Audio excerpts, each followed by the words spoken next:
Welcome back to middle education. Finally जिस video का बेसब्री से इंतजार था वो वीडियो अब आपके सामने लेकर के आ चुका हूं। आपके सामने लाया हूं बूस्टर डोज कक्षा 10वीं बेसिक वाले बच्चों के लिए। तो चलो फटाफट हम क्वेश्चन को शुरू करते हैं, देखते हैं कौन कौन से क्वेश्चन हमारे एग्जाम में छपेंगे। पहला नंबर कह रहा है कि समांतर श्रेणी का तीसरा पद अगर 16 है, सातवां पद अगर 5 से 12 अधिक है तो वो पद कौन सा होगा, मतलब वो संख्या कौन सी होगी, ये फाइंड करना है, तुम्हें संख्या बताना है। नेक्स्ट क्वेश्चन कहता है कि अगर बिंदु P का मान दिया है 2 और -3, Q का मान दिया है 10 और 22 और इसके बीच की दूरी बताना है अगर 10 मात्रक हो तो। नेक्स्ट कह रहा है वृत्त के चतुर्थांश का क्षेत्रफल ज्ञात करना है जिसकी परिधि 22 सेंटीमीटर हो। नेक्स्ट कहता है कि एक थैले के अंदर, ठीक है, कोई थैला है भाई, चलो ठीक है थैला है, इसमें 3 लाल रंग की गेंदें 5 काली गेंद है। ये कल की क्लास में मैं क्वेश्चन कराया था। तो आपको बताना है कि यादृच्छिक रूप से जब गेंद को निकाला जाता है तो गेंद लाल ही हो या फिर गेंद काली हो। एंड नेक्स्ट नेक्स्ट क्वेश्चन हमें देखना है कि गुणनखंड विधि से हल करो कि आपका 6x² -x-2 होगा। ठीक है, तो चलिए आगे क्वेश्चन को अब देख लेते हैं। बॉक्स दिया रहेगा, उसके बॉक्स के अंदर बॉल रहेगा 3 नीले रंग का, 2 सफेद और 4 लाल रंग का। ठीक है, ये बॉक्स है, इसके अंदर अलग अलग रंग की बॉल है और हाथ डाल करके बॉल को यादृच्छिक तरीके से निकाला जाता है। तो ज्ञात करो कि बॉल नहीं है, कंचे हैं, कंचे हैं।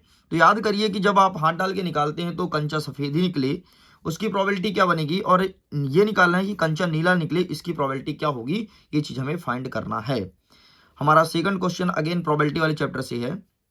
कहता है कि 52 पत्तों की गड्डी में से एक पत्ता निकाला जाता है। 52 ताश की गड्डी है, उसमें से एक पत्ता बाहर निकाला जाता है। कहता है कि लाल रंग के पत्ता और बादशाह हो, है ना, पत्ता हो लाल रंग का और बादशाह हो, इसकी प्रायिकता क्या है। तो 2 पत्ते होते हैं काले और 2 पत्ते होते हैं लाल रंग के। तो लाल रंग का पत्ता हो और बादशाह हो, इसकी प्रायिकता क्या बनेगी। तो भाई लाल रंग का टोटल पत्ता कितना होता है, 13 दूनी 26 होता है और 2 होता है लाल बादशाह। ठीक है, तो इसको काट पीट दो, 1/13 आई थिंक इसका आंसर आएगा। ठीक है, लेकिन इसको चेक जरूर कीजिएगा। आगे बढ़ते हैं नेक्स्ट क्वेश्चन की तरफ। kx और आपको x-2 + 6 दिया है, इसमें k का वैल्यू फाइंड करना है। ऐसे क्वेश्चन मैंने बहुत सारा क्लास में कराया, तो ये क्वेश्चन एग्जाम में देखने को मिल सकता है। नेक्स्ट कहता है कि 2 संख्या का योगफल तुम्हारा कितना है, 17 है, और गुणनफल कितना है, 72 है। तो हमें संख्या फाइंड करनी है। नेक्स्ट कह रहा है कि 6 मीटर लंबाई हो 6 मीटर एक ऊर्ध्वाधर स्तंभ की भूमि पर छाया 4 मीटर है ना। खंभे की लंबाई कितना है, 6 मीटर है, और भूमि पर छाया 4 मीटर है, मतलब कम छाया बन रहा है। एक मीनार की छाया की लंबाई अगर 28 मीटर है तो मीनार की ऊंचाई बतानी है। नेक्स्ट कह रहा है कि एक कैप्सूल एक बेलन के आकार का है। याद करो, मैं चिल्ला करके ये क्वेश्चन बहुत पढ़ाया हूं और मैं आपसे पहले ही बोला था कि ये क्वेश्चन एग्जाम में आता है। ठीक है, तो एक कैप्सूल एक बेलन के आकार का है। याद करो, अगर कल की क्लास में रहे होगे तो ये कैप्सूल बनाया था, ये बेलन के आकार का बनाया था, इस प्रकार से बोला था। पहले ये कैप्सूल का वैल्यू फाइंड कर लेना, फिर ये अर्धगोले का वैल्यू फाइंड कर लेना, तुम्हारा आंसर आ जाएगा। ठीक है, और सिरे पर अर्धगोला लगा हुआ है। तो कैप्सूल की लंबाई अगर 14 mm है, उसका व्यास 5 mm है, तो पृष्ठीय क्षेत्रफल ज्ञात करो। ठीक है, तो ऐसे क्वेश्चन मैंने बताया था और ये क्वेश्चन आपके एग्जाम में 100% आएगा। ये क्वेश्चन पिछले साल कई सालों से लगातार रिपीट हो रहा है और हर बार एग्जाम में आता भी है। नेक्स्ट कह रहा है 2 अंकों की एक संख्या एवं उसके अंकों को पलटने पर संख्या योग 66 होता है। यदि संख्या के अंकों का अंतर 2 हो तो संख्या ज्ञात करनी है। नेक्स्ट कह रहा है कि 7 मीटर ऊंचे भवन के शिखर पर एक टावर गड़ा हुआ है। टावर का अगर उन्नयन कोण बन रहा है 60 डिग्री, तो उसके पाद से अवनम कोण अगर 45 डिग्री है, तो टावर की ऊंचाई ज्ञात करिए। और माध्य और बहुलक निकालने का प्रश्न आएगा, है ना। माध्य और बहुलक याद करो, माध्य और बहुलक के मात्र 2 ही क्वेश्चन बताए उस चैप्टर से। चैप्टर नंबर 13 से मैंने 2 ही क्वेश्चन बताया था और वो 2 क्वेश्चन आएगा। अरे यार, कुछ ऐसा रहेगा, एक चार्ट बना रहेगा आपके पास। ठीक है, चार्ट में कुछ ऊपर वैल्यू लिया रहेगा, कुछ नीचे रहेगा, और बोलेगा कि इसका माध्य ज्ञात करो। समझ गए ना कैसे क्वेश्चन आएंगे। तो ऐसे टाइप्स की प्रैक्टिस कर लो। आपके जो बुक में है 2-3 ही है, तो वही 2-3 अच्छे से कर लो, वहीं से एग्जाम में छपने वाला है। चलिए कुछ क्वेश्चन यहाँ पे लिखिए, यहाँ से देख लीजिए। तुम्हारे एग्जाम में ऐसे क्वेश्चन देखने को मिलेगा जैसे sin 60 cos 30 + sin 60। ठीक है, ये वैल्यू फाइंड करने पर कुल मिला के, जैसे ये तुम्हें दे दिया ना, ये हटाओ यार, ये हटाओ, ये तुम्हें वैल्यू दे दिया, तो ऐसे क्वेश्चन आएंगे। मतलब तुम्हें वैल्यू पता होना चाहिए कि tan 45 का मान क्या होता है, cos 30 का वैल्यू क्या होता है, sin 60 का वैल्यू क्या होता है। ऐसे क्वेश्चन एग्जाम में छपेंगे। ठीक है, एक नेक्स्ट टाइप देख लो, ये tan a और sin a, ये तुम्हें दिया रहेगा और ये वैल्यू फाइंड करने को आएगा। लेकिन ऐसे क्वेश्चन की प्रैक्टिस जरूर करना। इस वाले चैप्टर से, ठीक है। दूसरा देख लो, इस वाले चैप्टर से इस वाले क्वेश्चन की प्रैक्टिस करनी है तुम्हें। ये रहे तुम्हारे टाइप्स, ऐसे क्वेश्चन की प्रैक्टिस करनी है तुम्हें, ठीक। ये क्वेश्चन छपने वाला है। चलो, और मैं तुम्हें कुछ क्वेश्चन बता देता हूँ जिसको तुम अच्छे से करके चले ही जाना, तुम्हारे एग्जाम में देखने को मिलेगा, ठीक है। बाकी यहाँ पर जितना लिखा है ना मत करना, √5 मत करना, ये एग्जाम में आने की संभावना बेसिक वाले बच्चों के लिए, आप तो स्टैंडर्ड के हो तो मत करना, ठीक है। हाँ, ये क्वेश्चन जरूर कर लेना ऊपर वाला, जिसको टिक कर रहा हूँ केवल उतना करना है, ठीक है। इनमें से आपको ये वाला करना है, ठीक है, ये वाला क्वेश्चन कर लेना, ठीक। बाकी यहाँ से छोड़ दो, कोई दिक्कत नहीं है, आगे जाने दो जाने दो जाने दो। हाँ, 10वां पद ज्ञात करने वाला, तो ऐसे क्वेश्चन आपके एग्जाम में छपेंगे, तो ये वाला जरूर कर लेना, ठीक है। चलो, हाँ, एक और क्वेश्चन देख लो, आधारभूत समानुपातिक प्रमेय का कथन, इस वाले क्वेश्चन को अच्छे से पढ़ लेना, ये आपके एग्जाम में छपने वाले हैं।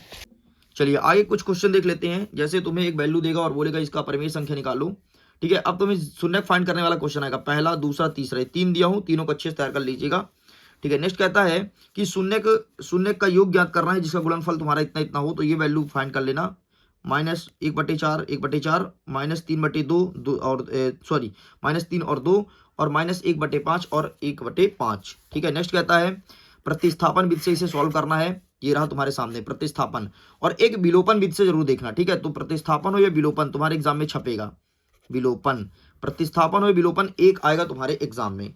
नेक्स्ट कहता है त्रिभुज की समरूपता की सूत्र क्या है, ठीक है। नेक्स्ट कह रहा है कि लकड़ी के ठोस बेलन के प्रत्येक सिरे पर अर्धगोले खोदकर निकालते हुए हैं और निकाली हुई वस्तु बनाई जाती है, तो बेलन की अगर ऊंचाई 10 सेंटीमीटर है और इसकी त्रिज्या इतना है, तो पृष्ठीय क्षेत्रफल ज्ञात करो। ये देखो, ये वाला चित्र याद करो, ये मैंने क्लास में कराया है कि बीच का लकड़ी काट के निकाल दिया, खोखला गोला बना दिया, कुछ इस प्रकार से ढपली टाइप से ऐसे चित्र बना दिया है, तो ये एग्जाम में क्वेश्चन देखने को मिलेगा।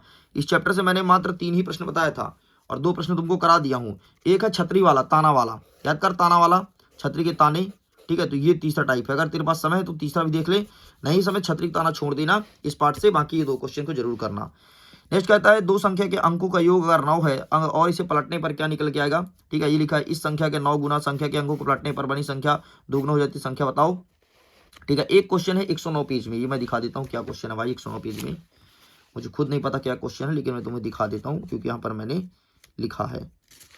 ये रहा आंधी वाला, ठीक है, आंधी तूफान वाला, तो ये रहा, टेक अ स्क्रीनशॉट और इसका अच्छे से प्रिपेयर कर लेना।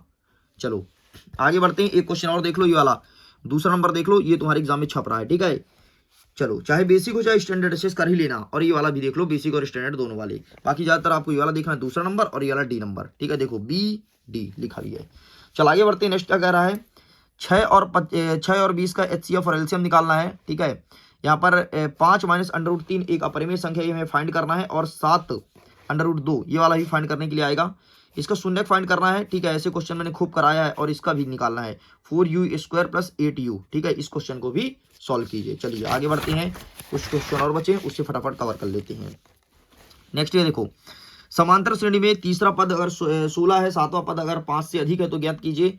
2 तुम्हें बिंदु दिया रहेगा, एक P और दूसरा Q, इसके बीच की दूरी निकालना है 10 मात्रक है तो, ठीक है। वृत्त के चतुर्थांश ज्ञात करो जिसकी परिधि 22 सेंटीमीटर हो, ठीक है। एक थैले पर अगर एक थैले के अंदर 3 लाल और 5 काली गेंद है, तो बताना है कि कौन सा गेंद लाल होगा कौन सा नीला होगा, और गुणनखंड ज्ञात करना है आपको इस क्वेश्चन का। बस इतना तुम्हें सॉल्व करके चले जाना है, डेफिनेटली तुम्हारा एग्जाम बहुत अच्छा जाएगा।